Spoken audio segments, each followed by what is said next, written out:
Hey guys, I'm Gamer back here for another video. Guys, today we're taking a look at my running back rankings for this upcoming week 2 matchup. Keep in mind, we do not do the main slate. We only do the main slate. We're not doing the showdown slates in this video for these rankings.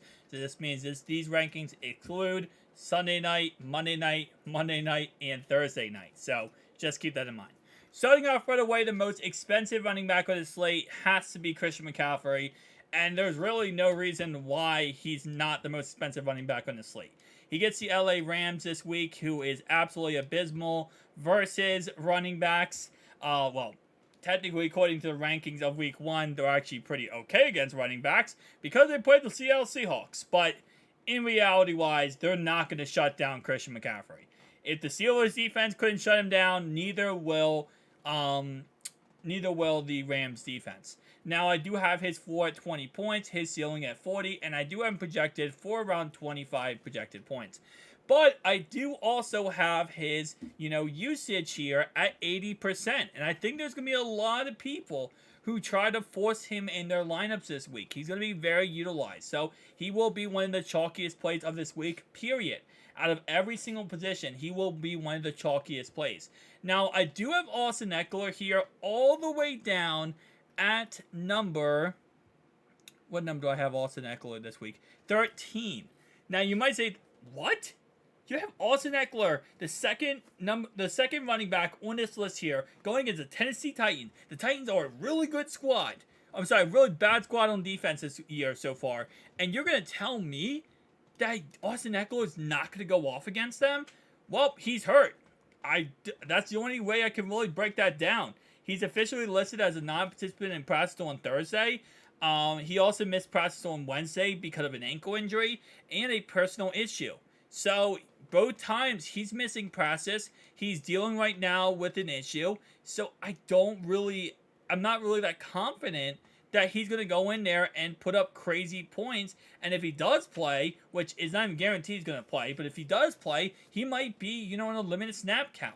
And if he is in this type of game against Tennessee here, if the Chargers get up by a lot in this game, there might not be a reason to even use Austin Eckler. Keep that in mind. They're not going to use him just because you have him on your fantasy team.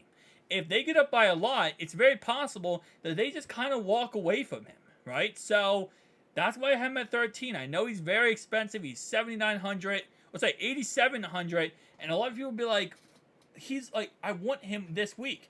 You probably don't. You could probably go with somebody else. Saquon Barkley, I like a lot better this week than I'd like with Austin Eckler. And I love Austin Eckler personally. He's one of my favorite players. Saquon Barkley, though, let's talk about him. I am at 45% usage this week because he's coming off a bad game versus the Cowboys. And I don't know how many people are going to be on him this week. Oh, probably will be, but some. But if you look at the usage last week in the second half, it was like the first half, they were running the ball okay with him. And then the Giants just went away from him completely. Like, they gave up on the idea of running the football with him, which made no sense at all and really did not work out in their favor. So that might push down his usage down to 45%, but I love him this week. Because the Cowboys are smart, the Giants are smart here. They know the only way they're going to beat the Cardinals here is not by using Daniel Jones. Let Saquon Barkley, who owns your team, who is your team, who should have gotten paid like Daniel Jones got paid, let him win the game for you. Let him go out there and win the game. And I think that's what's going to happen this week. This is going to be a Saquon Barkley show. And we're just living in a Saquon Barkley show. So I do have him this week as my number 2 running back over everybody else. Because I think he is going to eat this week. We are going to forget about vanilla Michael Vick in every way possible. And we're going to go completely to Saquon Barkley. By the way, in case you're wondering, vanilla Michael Vick is Daniel Jones. Number 3, Derrick Henry. I have him a little bit higher on this list than a lot of people do. He plays the Chargers, and that Chargers defense last week did not look good versus Miami. It didn't. Didn't look good against anything with Miami. So I do like Derrick Henry this week to have a little bit of a, better week than last week. He had 14 points. Still decent week, but definitely not as great as some of these other options, last week too. Tony Pollard, I have number 4. Travis Etienne, number 5. Bijan Robinson at number 6. Now, Bijan was, he had a pretty good rookie debut. He scored a total of 20.3 points, and of course, he was only overshadowed by the main running back, Tyler Agier, which I do actually have on this list, by the way, at number 21 here, which I really like him this week. Again, I really like Tyler yet again this week. I think he could be a pretty solid matchup against Green Bay this week. So I think Bijan's fine. Bijan showed that, he's utilized in both the passing game and the run game last week. He had 6 receptions last game, 27 yards. So, yeah, he's utilized in both categories, and I think he has a chance to really show off this week yet again. I think Green Bay is a great matchup because I think Green Bay can score points on the Falcons defense that can keep them, really pursuing the ball down the field. Number 7, I have Joe Mixon, and I was kind of hesitant to put Joe Mixon this high on the list. Main reason why is because, last week, again, this is another team here with the Bengals here, who I really feel like last week should have utilized him more, should have put him out there more, and saw what he could do, especially in a monsoon game. But instead, they decided to go with Travion Williams. They decided to go with, throwing the football every single play. And it didn't work, but Joe Mixon was, of course, the guy who suffered from that. Now, he did score 10.3 points last week, which was awesome, even in, really doing nothing. He still scored pretty decent points. I think he'll have a nice bounce-back game this week against the Ravens. Especially if it does rain or, drizzle a little bit, this should be a really good game for him. Going down this list here, number 12, I have Gibbs, and I think Gibbs is another solid player I really like this week. I think last week what we saw is that the Lions are going to learn that, listen, they're going to have to utilize Gibbs. Gibbs is a good player. Gibbs has a lot of potential in this lineup for them to really, take the next step forward. So I think that Gibbs is going to become slowly more utilized every single week. I'm not saying I hate David Montgomery or I don't have faith in David Montgomery. I think David Montgomery is a solid player.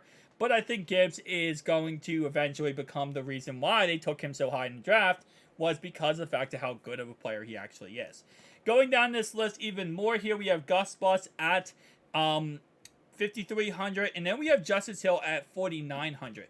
And I feel like both of these guys are criminally underrated for how important they are this upcoming week. First off, yes, both of them play against the Cincinnati Bengals. You got to think the Bengals are going to score points in this game. The Ravens are without Marlon Humphreys, without Marcus Williams, and yeah, they're going to give up points in this game. So that means Lamar Jackson and his Ravens offense are going to have to do something. Now with J.K. Dobbins out for the season, we're going to see all the goal line carries be Gus Bus's carries. We're also going to see every third down roll, every receiving roll be Justice Hill's carries. And at 4,900 and 5,300 respectfully, I love them this week. I think they have a lot of good potential to do good this week. And then the last guy I have here is going to be Cordell Patterson. But I do have Justice Hill and I have Gus Bus here as maybes, but I do think they have really good potential, especially the price tags. Cordell Patterson's the last guy I'll talk about in this video. So Cordell Patterson is coming off of, not playing last week, right? This week they get the Green Bay Packers, and I think they're going to utilize him a lot more in this upcoming game. Now, of course, yes, like I said before, we saw Bijan Robinson be used in the run game and the pass game last week. Tyler Agier obviously is more of a pure running back between the tackles. I think they're going to utilize Cordell Patterson here more in the receiving game as a receiver, right? That's actually where he started with Minnesota, was as a receiver, and I think I'm going to utilize him more in the receiving game this upcoming week. It's very possible they do use him as a third down back and kind of that, third down receiving back action. That's very possible, but I think they're going to use him more as a receiver this week. So I do like him this week. If anything, just to have a floor, I have him as a maybe, but I think he has a decent floor this week, and he can actually put up some decent points. Guys, tell me down below your thoughts and opinions. I'll see you guys next one.